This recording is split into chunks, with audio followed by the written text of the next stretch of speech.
Good evening. It's Tuesday, October 14th, and this is CTV News at 6. Making news tonight. More tariff trouble for New Brunswick as Trump dumps additional tariffs on softwood lumber. And got mail? You may see mail moving as the strike plan has changed. It's not the more substantial rain we need, but we can expect some scattered showers in the region the next few days. Live from our Maritime's News Center, this is CTV News at 6. Here is Jesse Thomas. Good evening. A person is in hospital with life-threatening injuries after a police-involved shooting just outside Halifax this afternoon. Nova Scotia RCMP were responding to a report of a physical assault at a residence in Eastern Passage just before 2 o'clock. When a police officer fired their gun and a person had sustained life-threatening injuries. Now, the person is currently in hospital and there's no other word if anyone else was injured. The RCMP did not specify whether the person shot was a suspect or identify them. That matter has been referred to the Serious Incident Response Team. And for more on the latest developments on that incident or any other news stories, you can find more on our website, ctvnewsatlantic.ca. New Brunswick's premier says she's not ruling anything out when it comes to fighting for the forestry sector as the country woke up to another 10% tariff on softwood lumber. And Susan Holt says retaliation isn't off the table either. CTV's Laura Brown has more.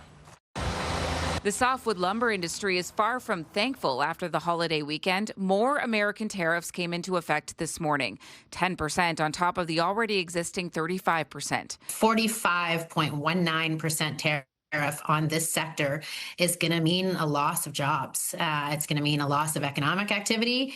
It hits, and it hits in a really serious way. And so I don't feel good. I'm an optimist by nature, and I do know that the Prime Minister, the Minister LeBlanc, they are working at it. But she recognizes it's one bullet point on their very long to-do list. So she says her government isn't ruling anything out when it comes to fighting for the industry, including some sort of retaliation. What are the levers we can pull? What are the buttons we can push that will demonstrate to the U.S. that they want to house Americans? They need Canadian wood to do that. They need New Brunswick wood to do that because they don't have enough supply for their own interests. The industry is worth almost $1 billion to the province and employs either directly or indirectly about 26,000 people. We've been very, very reliant on the U.S. market. I think 90% of our softwood that's produced here is going to the U.S. And so, you know, when you have this issue arise, you're not in a very good footing to weather the storm. So Rick Doucette, president of the New Brunswick Federation of Woodlot Owners, said that in an interview with CTV last week. In an email today, he said the organization is still trying to get clarification on the tariffs, but that some woodlot owners have already been told by U.S. markets they will not be taking Canadian wood until further notice. And Jesse, the Premier has a meeting tonight with Federal Industry Minister Melanie Joly, and while the meeting itself is about the province's economy at large, Susan Holt says no doubt softwood lumber will be making its way into the conversation. Jesse. Okay, thanks, Laura. That's CTV's Laura Brown in Fredericton tonight. And the Crown has wrapped its case in the manslaughter trial for a former bouncer at the now shuttered Halifax alehouse in late 2022. It's now up to Alexander Levy and his defense team whether they will call any evidence. CTV's Callum Smith has the latest from the courtroom and a warning. His story contains court exhibits that some viewers may find disturbing. At the moment when the physical altercation started outside the Halifax alehouse, Gregory White was working security and grabbed Ryan Sawyer in the plaid shirt and ball cap. He pulled him away and restrained him. He testified on Tuesday, telling Alexander Levy's manslaughter trial that kicking people out happened a few times a night for intoxication, but that physical altercations inside the bar were more rare, maybe once every few weeks. He said Kyle Sawyer was mouthing off to Levy as he and his brother Ryan were escorted out of the bar, repeating the line, quote, "I'll see you outside." White said that he had Ryan Sawyer under control, but that he'd struggle every so often and they'd lose balance several times over the course of a minute or so. White testified at one point Sawyer grunted and lunged forward, so he tripped Sawyer because he was losing grip. He said Alexander Levy came over and got on Sawyer's back when White went inside to get more backup. White said it looked like Levy had him in a rear naked chokehold. White said while working his former job, he's choked people out until they've lost consciousness, but he's never seen anybody need medical attention until this incident. A bouncer from a neighboring bar, Osmond Berry, then took the stand. He said he heard Ryan Sawyer repeatedly say, "Get the F off me," while he was engaged with Levy, and that everything happened very quickly. In the afternoon, a forensic pathologist who authored a report following Sawyer's death testified virtually, saying the degree of bruising he saw in photos of Sawyer's neck was significant and shows there was forceful compression of the neck. Dr. Christopher Milroy agreed with the medical examiner's autopsy and said neck compression was the underlying cause of Sawyer's death. The Crown played a video and suggested Levy could have had Sawyer in a chokehold for 2 minutes and 1 second, which Milroy called a significant period of time, but said he couldn't give expert pathology opinion testimony about how long Sawyer's neck was held. He did say chances of survival after an out-of-hospital cardiac arrest is less than 10%. The Crown then closed its case after 5 days of testimony. It's now up to Levy whether or not the defense will call any evidence. The judge will hear that decision tomorrow morning. Callum Smith, CTV News, Halifax. A New Brunswick man who spent 18 years in prison on a wrongful murder conviction has died of cancer. Robert Mailman was only acquitted of the crime. Less than 2 years ago, he and a childhood acquaintance, Walter Gillespie, were convicted in 1984 in the beating death of a St. John man. Despite strong alibis, the pair were found guilty of second-degree murder. Mailman was diagnosed with terminal liver cancer in 2023. He died at 77. A 28-year-old Shediac woman has died following a single-vehicle collision early Saturday morning. It happened around 3:20 a.m. on Route 15 in Lakeville.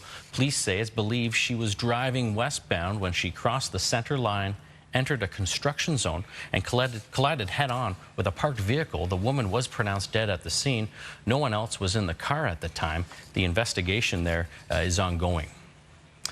And you may notice some Canada Post workers outside working. The nationwide work stoppage that started nearly 3 weeks ago is still going on, but there are now rotating strikes. CTV's Vanessa Wright has more on what you can expect if you mail something right now.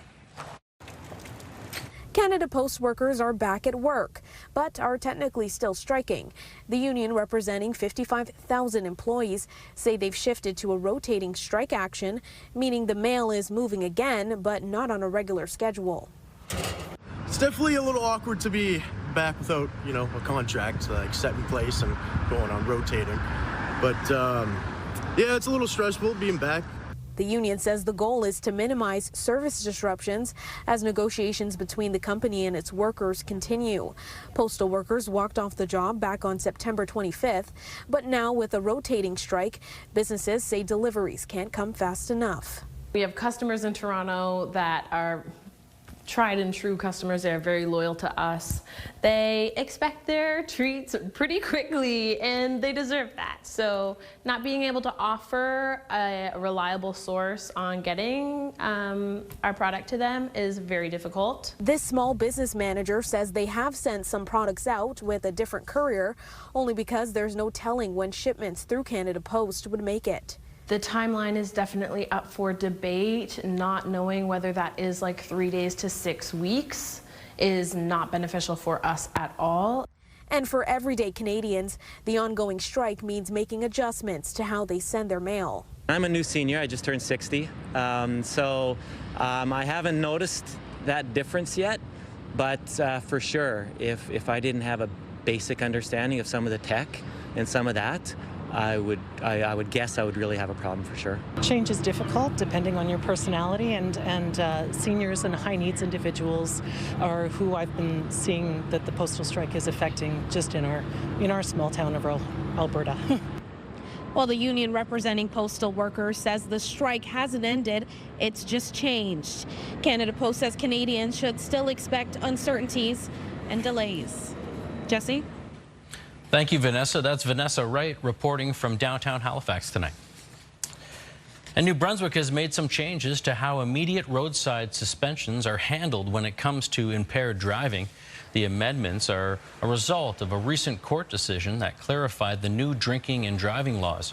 Public Safety Minister Robert Gauvin says the new changes ensure a fair process while remaining committed to keeping impaired drivers off the road. The Register of Motor Vehicles has since lifted several suspensions which were under appeal. You have 15 days to appeal a decision. And there's certain things that have to be a part of that decision. There's certain documents and disclosure that you're supposed to be provided. What we found is that they just were providing a decision that was kind of a copy and paste. Your appeal is denied and no reasons given. So the judge found that there was procedural unfairness at the end of the day and that they had to change what they were doing. And to start the new year, New Brunswick has amended laws to allow officers to immediately suspend a driver's license who fails a roadside sobriety test. And here's a live look at the waterfront of Bedeck in beautiful Cape Breton, where it's 12 degrees. Let's get our first look at the weather. Kaylin Mitchell joins us now in the Weather Center. Hey, Kaylin, how's it looking out there?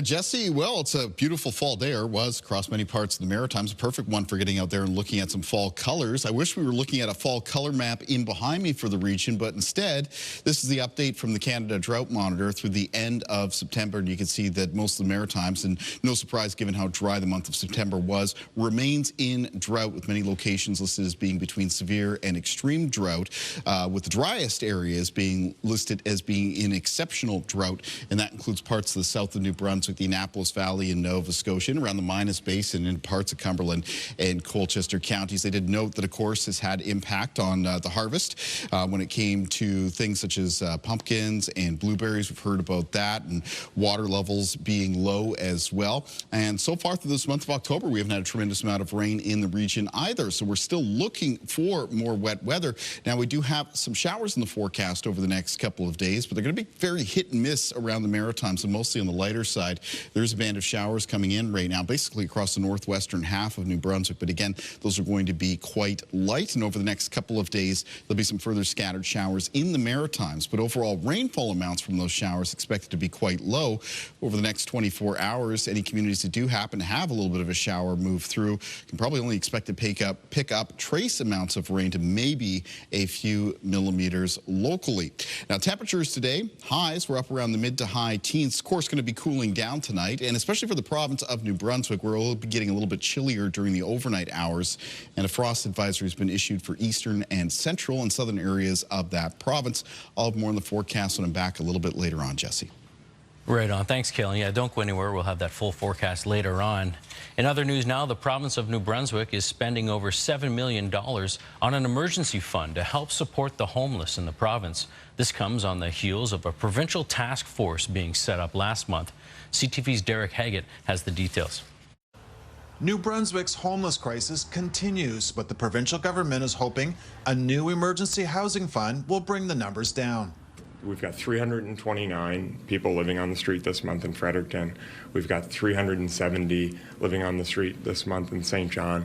We've got 580 living on the street this month in Moncton.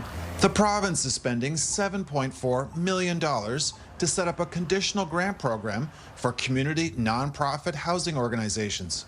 We need to provide exactly what this announcement is about today. Supportive housing that we can wrap ourselves or tie ourselves to that individual in order to help them move forward. These are not temporary shelters.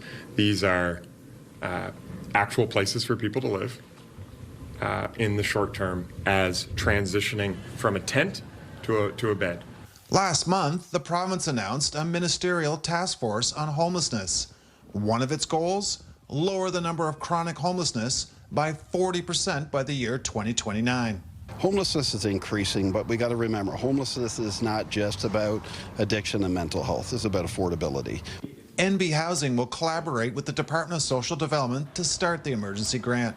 These projects are going to look different in every community, and it will be social development that will be in there supporting those community opportunities, supporting those community partners that need some very unique and different type of supports. The province wants to identify projects that are in the advanced stages of planning but need some extra cash to be completed.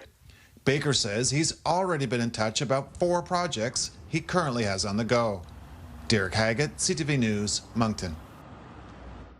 Get the Maritime's top stories, breaking news alerts, and watch live. Download the CTV News app. It's not what you want to hear, but motorists around Halifax are about to run into another lengthy construction project. Work on the Windsor Street Exchange is about to begin, and as CTV's Jonathan McGuinness tells us tonight, there will be some short-term pain for some long-term improved traffic measures. The Windsor Street Exchange is a bit of organized chaos. The Windsor Street Exchange, as we know, is a critical hub for Halifax. It's one of a few gateways to get downtown onto the peninsula. Work is about to get underway to improve that commute. The ramp from Lady Hammond Road leading to Highway 111 and the McKay Bridge will close later this month to prepare the site for future construction for the $150 million undertaking. The different types of vehicles, bikes, buses, private cars, how they all flow through that will improve safety and traffic flow and access to the peninsula in and out. 48,000 vehicles pass through the main intersection daily, while 110,000 use the area within the project boundaries. I think this is one of the most exciting projects in my view. Transportation professor Ashan Habib says for motorists, it will be a case of short-term pain for long-term gain. It will elevate currently the gridlock position that we always experience in that area, particularly at the peak hours. There is also a chance the anticipated detours and congestion could encourage people to leave their vehicles at home. The disruptions or the traffic issues brings people to find alternative ways to travel. There might be more carpooling, there might be more use of regular transit buses. With the 3-year Cogswell Street project coming to a close, motorists will once again be asked for their patience as the city undergoes another lengthy road construction project. With an anticipated start date of spring 2026, the Windsor Street project is expected to be completed by the end of 2028. Jesse, the ramp here behind me will close on October 24th at 8 p.m. It will reopen on the 27th at 5 a.m. Drivers are asked to use alternative routes where possible, and they should expect some delays. Jesse. Okay, thanks, John. That's CTV's Jonathan McGuinness in Halifax tonight. Now, books aren't the only thing you can check out at New Brunswick libraries these days. Residents can now access free radon test kits at branches right across the province, just in time for the colder months when testing conditions peak. CTV's Avery McRae now has more on this development. Avery, what does this all mean? Well, Jesse, it means the average New Brunswicker can save anywhere from $60 to $100 anytime they want to test their home for radon levels. It's particularly meaningful in this province, with advocates claiming 1 in 4 New Brunswick homes are known for high levels of radon. Outside of smoking, radon exposure is the leading cause of lung cancer in Canada. New Brunswick geology has higher uranium levels in the soil than other parts of the country, making residents in the province more susceptible to the gas than others.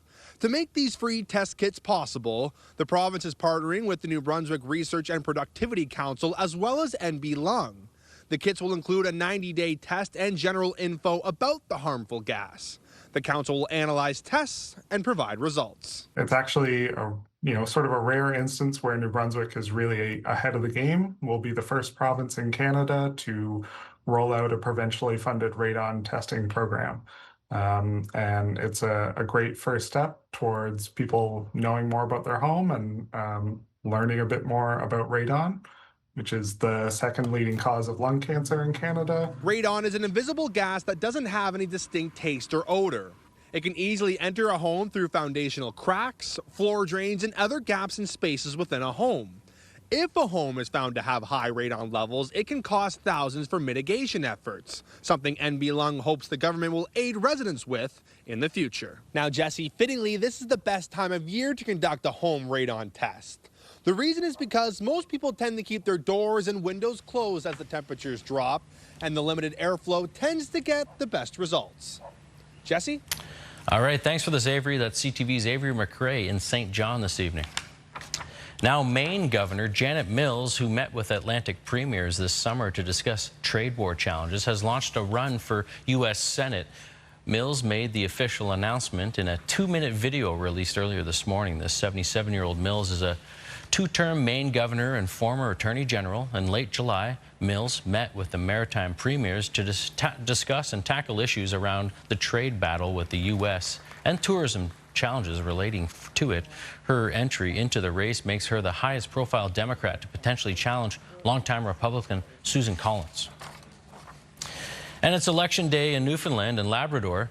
Liberal leader John Hogan is hoping his party will be elected to form another majority government. The Liberals have been in power for 10 years there, but Progressive Conservative leader Tony Wakeham says it's time for change. The Liberals held 19 of 40 seats in the legislature when the election was called last month, and the Conservatives held 14 seats. There was one NDP member and 2 independents and 4 vacant seats there as well. All right, still ahead, cooler fall weather continues this week. Kaylin's full forecast is coming up, but next, dealing with the drought. So every time we get rain, we see a little spike for a day or two, and then back down to the level we've been at for about a month now. New measures are in place to conserve water while forecasts aren't promising for rain. That story is next. Stay with us.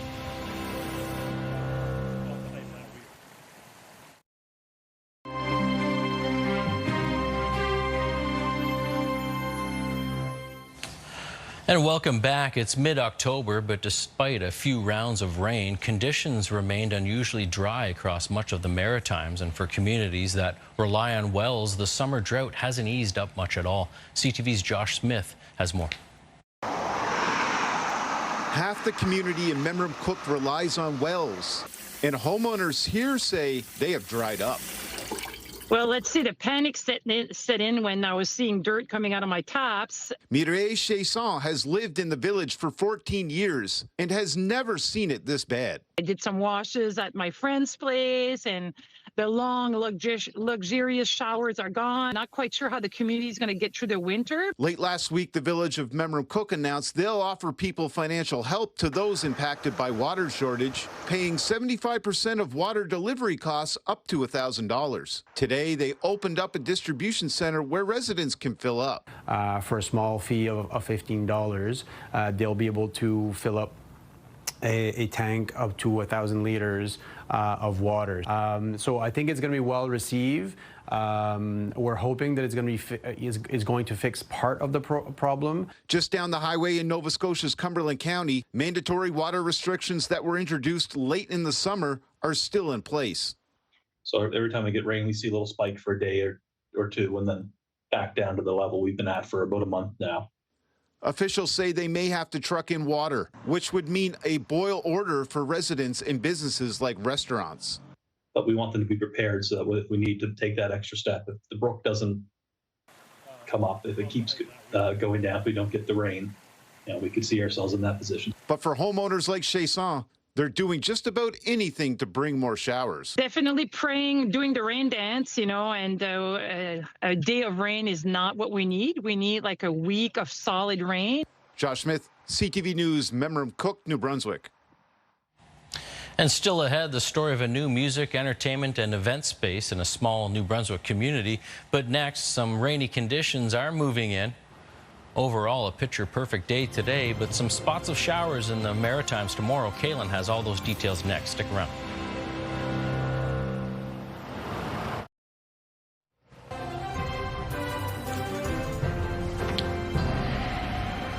And welcome back. A mix of sun and clouds and lots of fall colors today. Look at that picture-perfect scene at Herring Cove, Nova Scotia earlier today. At this time is when we bring in Kaylin Mitchell to check in on our full weather forecast. A beautiful day today, Kaylin. A nice walk into work.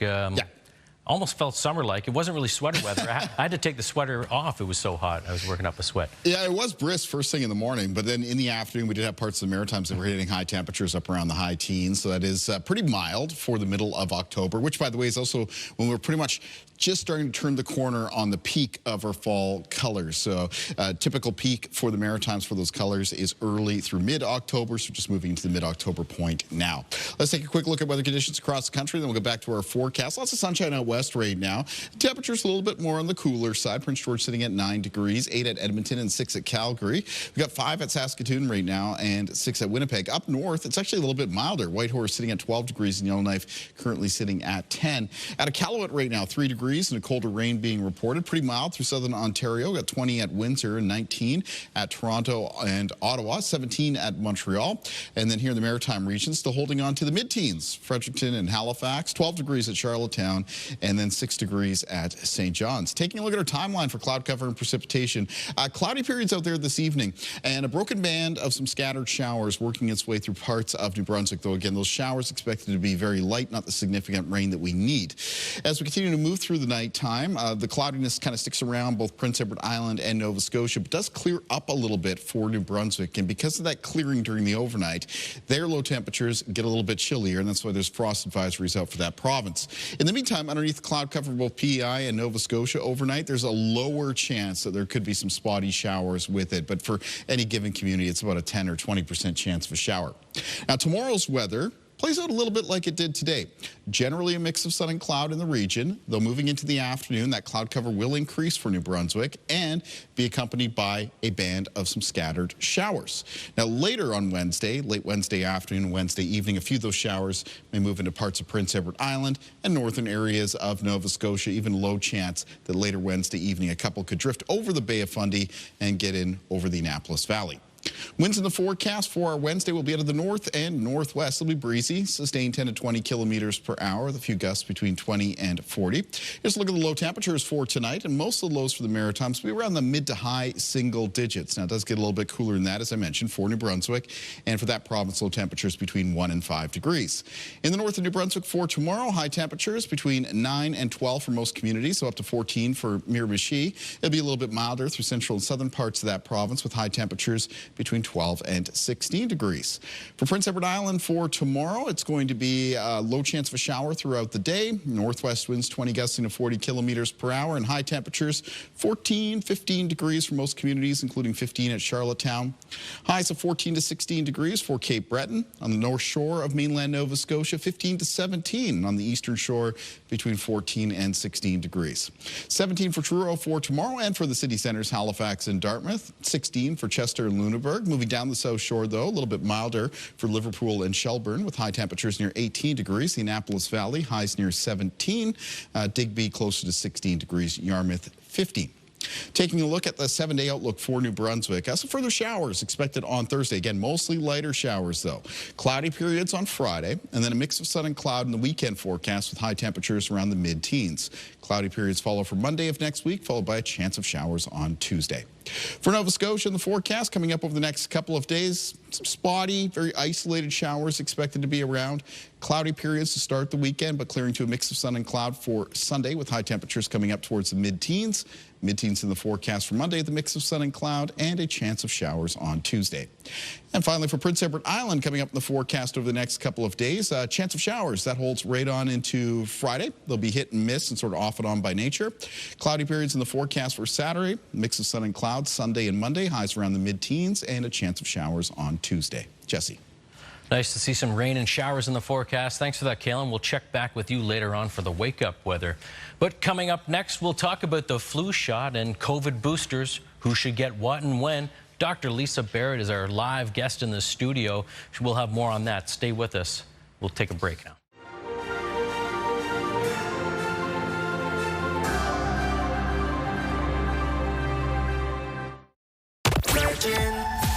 Okay, so we're back at it tomorrow. Virgin Radio's 5K a day, giving you a chance to win $5,000 daily. Get keywords starting with us tomorrow morning at 7 a.m. And around 7:30, you could win $100 in groceries. Good luck.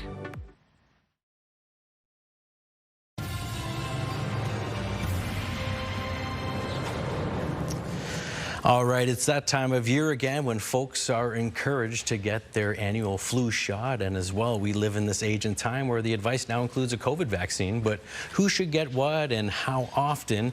And how important is it really? It may seem like a lot, but here to clear all that up is infectious disease expert and specialist Dr. Lisa Barrett. Dr. Barrett, we haven't seen you as much as we used to in the studios, but maybe that's a good thing. But nice to see you back in here in person. Thanks for making some time for us tonight.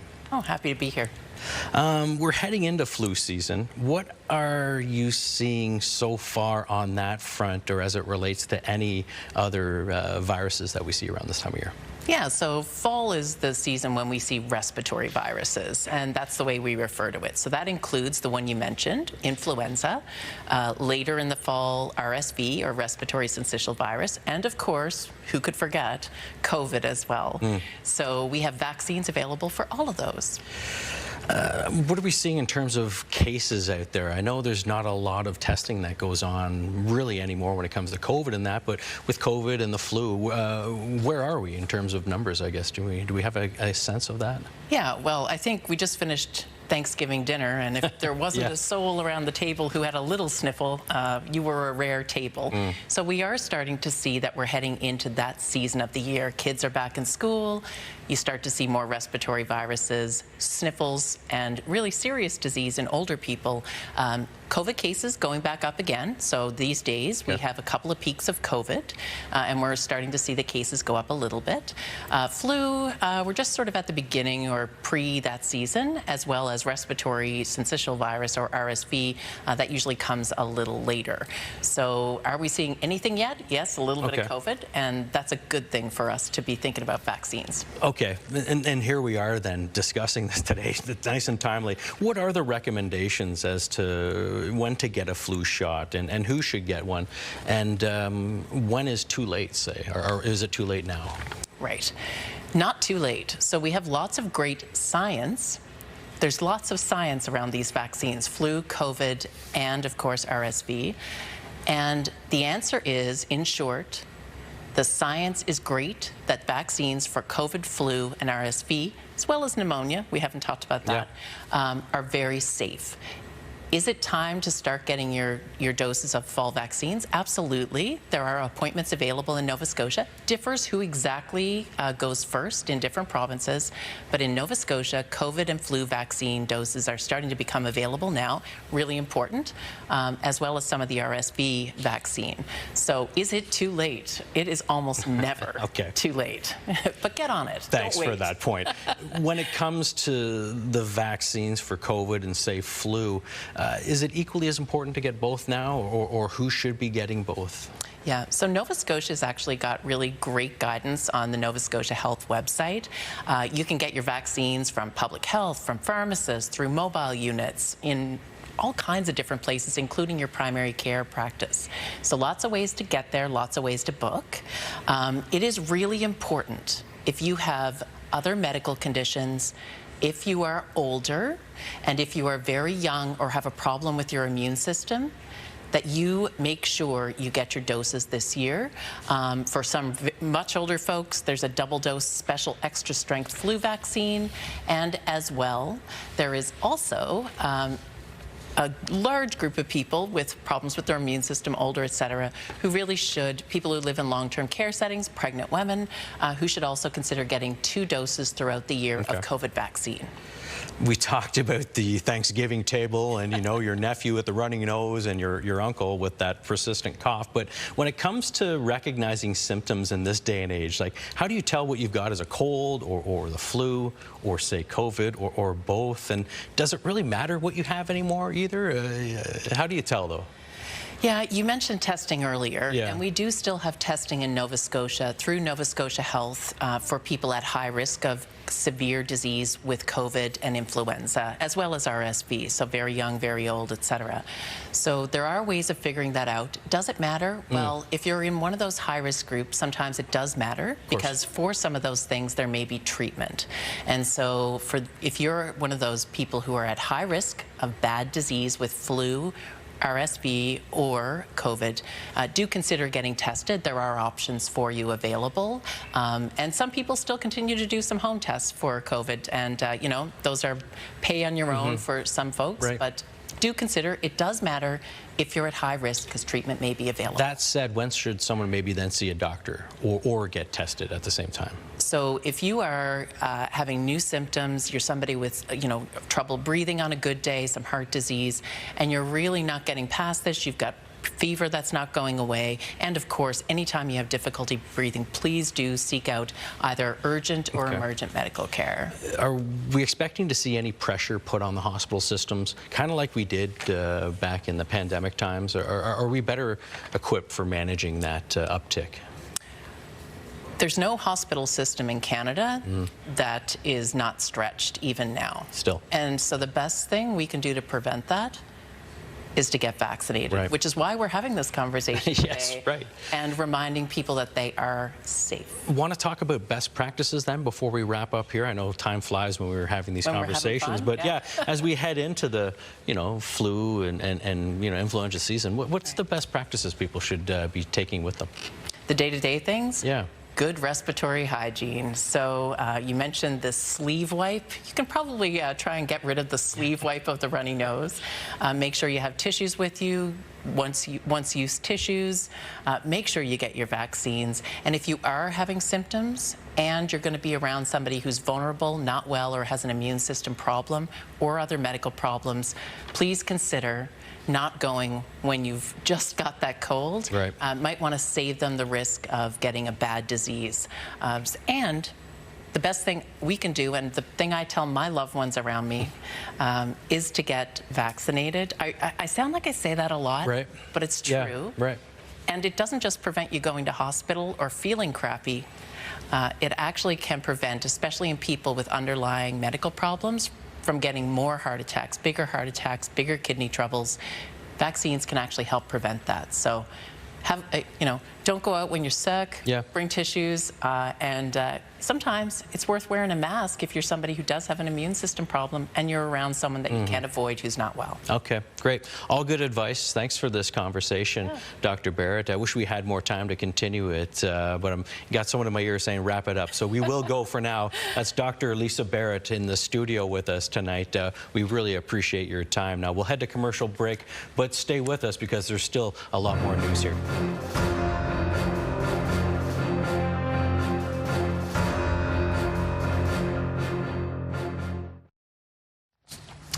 And in the Lifeline tonight, a Canadian study has found that following healthy food guidelines in the country comes at a high cost. CTV's Amanda Debison has the details.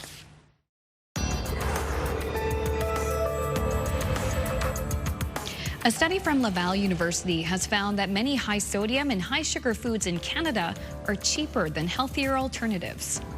The study analyzed over 2,000 processed food products and found that cheaper options were often unhealthy due to low-cost sugar and sodium ingredients. The study's lead author says she hopes the findings will encourage political action to reduce health inequities caused by food prices. The study was published in the journal Public Health Nutrition. Health Canada's high-in label will be required on all foods considered to be high in saturated fat, sugar, and sodium starting next year. It's part of an effort to encourage Canadians to make healthier choices and avoid ingredients that contribute to obesity, heart disease, and type 2 diabetes. The World Health Organization is sounding the alarm over soaring numbers of drug-resistant bacterial infections. The United Nations Health Agency warned that 1 in 6 laboratory-confirmed bacterial infections worldwide in 2023 showed resistance to antibiotic treatments. The WHO says this is concerning because it compromises the effectiveness of life-saving treatments and can make minor injuries and common infections potentially deadly. Bacteria have long developed resistance against medicines designed to fight them, rendering many drugs useless. Researchers say this has been accelerated by the massive use of antibiotics to treat humans, animals, and food. Finally, humans around the globe are living 20 years longer than they were in 1950. In 2023, life expectancy was 76.3 years for women and 71.5 years for men. That's according to new research, but it also found vast inequities remain, and there is an emerging crisis of rising death rates among adolescents and young adults. COVID-19 fell from the leading cause of death in 2021 to 20th place in 2023, with heart disease and stroke rising to, again, become the leading causes of death globally. The study was published in The Lancet. With Health and Medical News, I'm Amanda Debison for the Lifeline. Originally from Ottawa, a couple brought their family to a small New Brunswick community during COVID, and a few years later turned their home into a music venue and event space. CTV's Derek Haggett has their story. Darling, you've gone too far. Just imagine what it must be like to have a concert venue in your very own dining room. It's super fun, obviously, to have shows happening in your house. It's odd, also, to have shows happening in your house. Stephanie Muir and her husband Dave bought the 125-year-old home sight unseen during the pandemic and then moved from Ottawa to Riverside, Albert. The couple came east with their children because they wanted to buy a large property and regroup as a family. A few years later, the kids moved on. Dave and I were left here with a big house, wondering what we were going to do. That's when the idea for the Moonbrook Manor arose, and the Muirs turned their historic home into a boutique event space. Corporate gatherings, small weddings, pub nights, and house concerts for up to 25 people. It's not so much that it's a modern theater or anything like that. It's just that it's a wonderful place to be. They opened around 10 weeks ago and have had several live music performances in the intimate setting. It's mostly acoustic shows with a small handful of musicians on the tiny stage. We're keeping sort of smaller than big bands anyway, because as beautiful as it is, it's a little bit smaller than a lot of venues. The home was in pretty good shape when they arrived and saw it with their own eyes for the first time. Now they're sharing it with music lovers and curious customers. Being able to open up the house to our community and our neighbors and our tourists, because we're right on the 114, and just getting people in to see this beautiful home. A real sight to see in the coziest of atmospheres. Derek Haggett, CTV News, Riverside, Albert, New Brunswick.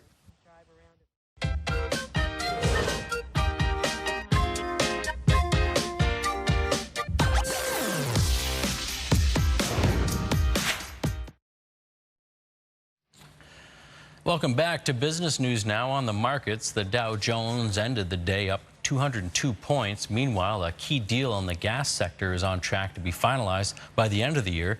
BNN Bloomberg's Morella Fernandez has more on that. The deal that would allow Sunoco to acquire Parkland has passed a key hurdle. The $9 billion U.S. agreement would allow Sunoco, an American fuel distributor, to take over Parkland, a retailer and refiner based in Alberta.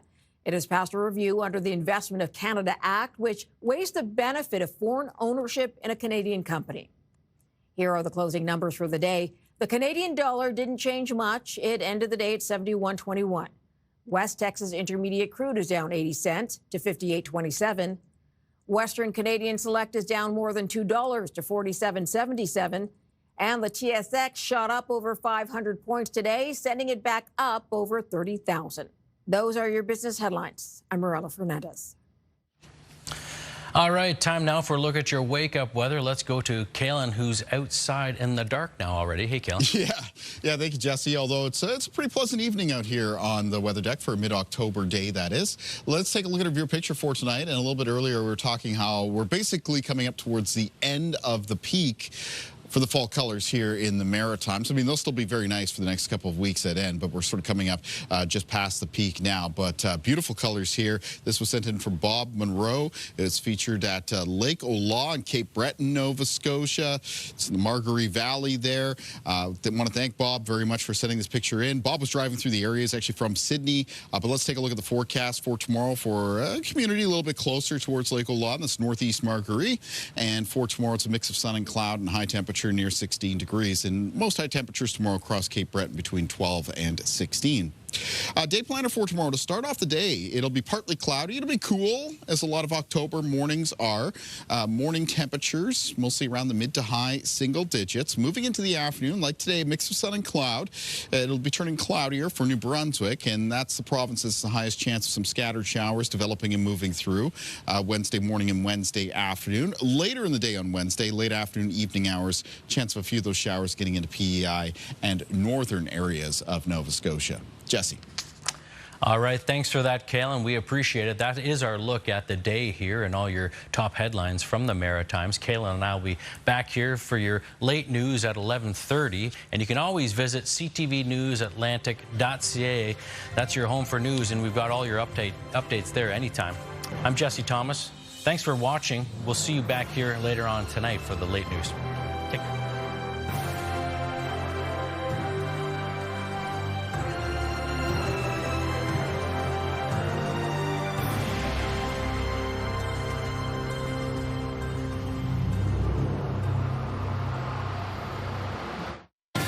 CTV News, the Maritime's #1 newscast.